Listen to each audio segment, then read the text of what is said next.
गई। Okay okay, good morning ma'am. Good morning ma'am. Yes ma'am, आपने क्या जबरदस्त रिजल्ट लिया है, क्या बेनिफिट लिए हैं और आज हमारे लिए क्या लेकर आई है? वेलकम है आपका फूलों के साथ। थैंक यू आप सभी का। और मेरा नाम दीप्ति अग्रवाल है। मेरी उम्र 26 साल की है और मैं स्टूडेंट हूँ। मैं एमएससी कर रही हूँ, मास्टर्स। और आज से 2.5 साल पहले मैं कुछ और थी और आज आपके सामने मैं कुछ और हूँ। तो जैसा कि आप सब मुझे देख सकते हैं कि मेरा 23 साल की उम्र में 80 किलो वज़न था, जो कि कोविड के दौरान 2 ही सालों में बढ़ गया था। और उससे मुझे प्रॉब्लम्स बहुत सारी थी, लाइक मेरे घुटने में बहुत ज़्यादा पेन था।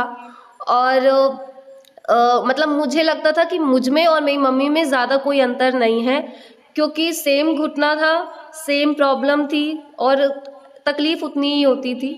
प्लस वज़न बढ़ा हुआ था, उससे और ज़्यादा दिक्कत लगती थी, चिड़चिड़ापन होता था, आँखों में एलर्जी स्टार्ट हो गई थी। तो ये सारी बेसिक चीज़ें थी जो मुझे बहुत ज़्यादा मतलब उलझन होती थी, चिड़चिड़ापन लगता था कि हर टाइम पे मैं बीमार रहती हूँ, हर टाइम पे मैं मम्मी की तरह ही अनहेल्दी फ़ील करती हूँ, जबकि मैं उनकी एज की नहीं हूँ। तो इससे मुझे और गुस्सा आता था कि इतनी छोटी होकर भी मैं मतलब कुछ बचा ही नहीं टाइप, कि सेम एज जैसी फीलिंग आ रही है। तो फिर मुझे मैम मिली और एक सैम्पलिंग के थ्रू मुझे मैम मिली थी, जो हम एफ्रेश पार्टी करते हैं उसके थ्रू। और जब मैं मैम से जुड़ी तो मैंने 1 हफ्ते में इसका रिज़ल्ट देखा और सबसे पहले मैंने इसे अपनी मम्मी के लिए लिया, क्योंकि मेरी मम्मी को कई सारी प्रॉब्लम्स थी। साथ में मैंने अपना भी वेट लॉस किया और अपने घुटने की जो सूजन हो जाती थी मेरे घुटने में सफ़र करने में, या नॉर्मली अगर मैं 1 से 4 घंटे बैठ लूँ पलथी मारकर या पैर लटकाकर, जैसे हम सीट्स में बैठते हैं, तो मुझे बहुत ज़्यादा प्रॉब्लम हो जाती थी। फिर अगर मुझे कोई काम बोलता था ना, तो मुझे बहुत ज़्यादा चिढ़ मचती थी कि मेरे भी पैर में दर्द हो रहा है तो मैं काम नहीं कर सकती हूँ, भले मेरी एज कुछ भी हो। तो उस चीज़ से मुझे रिलीफ़ मिला। साथ में मैंने देखा कि मेरी आँखों की एलर्जी जो बहुत ज़्यादा थी वो डाउन हो गई, मतलब मुझे अब रिलीफ़ लगने लगा आँखों में, मैं बाहर बिना चश्मे के जा सकती थी आराम से। मेरी आँखों में सीज़न चेंज होते ही लाल, मतलब पूरी लाल हो जाती थी, ऐसा लगता था खून तैर रहा है।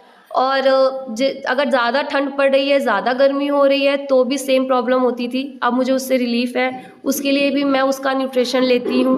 तो इस न्यूट्रिशन का तो बहुत सारा थैंक यू। एंड वैसे आप में से हेल्दी हार्ट कौन-कौन चाहता है? ओके, बहुत सारे लोग हैं और बहुत सारे लोग नहीं भी हैं, पर कोई बात नहीं। हमें जानना चाहिए कि हमारा हार्ट हेल्दी कैसे रह सकता है। तो उसके लिए हमारे पास एक बहुत अच्छा सा न्यूट्रिशन है, वो जेली फॉर्म में आता है, टैबलेट फॉर्म में आता है, बहुत से लोग उसे जानते भी हैं। तो वो मैं और मेरी मम्मा दोनों लेते हैं। तो आज का मेरा नॉलेज